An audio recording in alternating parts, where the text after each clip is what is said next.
Hello, I am Terrence McCrimmon, and I will be discussing our case study, Is Holacracy for Us? In 2007, Brian Robertson, a software developer, created an organizational structure that became known as Holacracy. In a holocratic organizational structure, power is distributed throughout the company. In this flat model, individuals and teams are given the liberty to self manage, adapt processes, and self organize. Rather than having departments and job descriptions, the organization has roles and circles, also known as domains.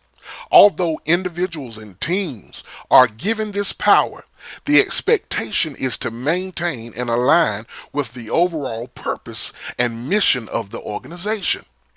Some of the arguments for holacracy include employee motivation. Individuals are allowed to participate in the decision making process. This model also allows for innovation and freedom. It removes all of the layers of bureaucracy, which improves efficiency because employees can make decisions and act on the decisions immediately.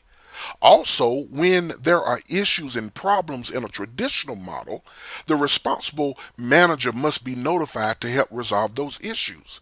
However, in a holocratic structure, it does not matter who resolves the issues as long as the issues are resolved. Lastly, holacracy fosters agility, flexibility, adaptability, and engagement.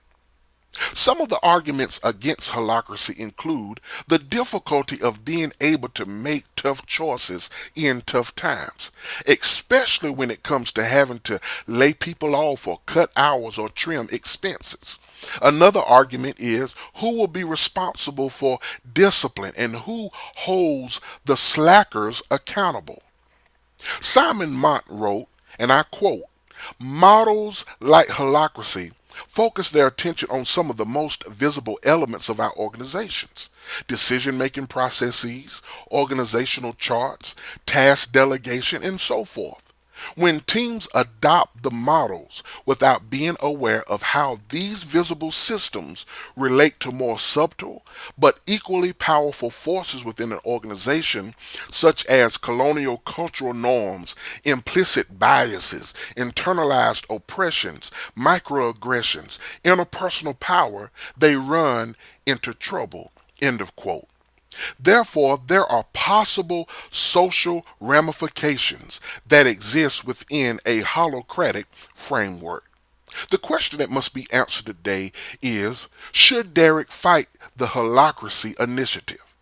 Derek makes a good argument in that inconsistent policies put the company at greater risk of lawsuits. Chris Cowan argued, and I quote, a useful way to think about policies is to start by thinking about what your role or your circle controls. You can't govern what you don't control. End of quote. So then, if a role or circle controls a certain facet of the organization, then the governance would lie within the role or circle. I believe that as long as the role or circle maintains the ethos of the organization, then perhaps inconsistent policies or policies that differ among the various circles will not be an issue. It's all about maintaining and being consistent with the ethos of the organization.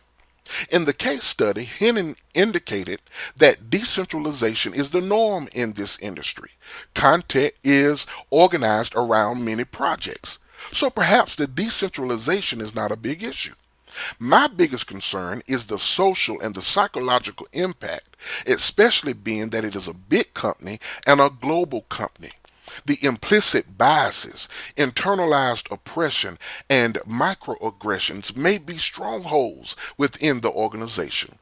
If I were a consultant that was brought in to assist, I would not encourage Derek to fight against holacracy. But I believe that he should urge that there be slow implementation or partial implementation over a 5 year period to allow for extensive training while working through the minutiae.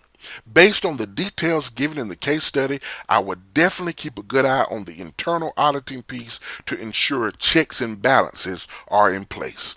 Thank you.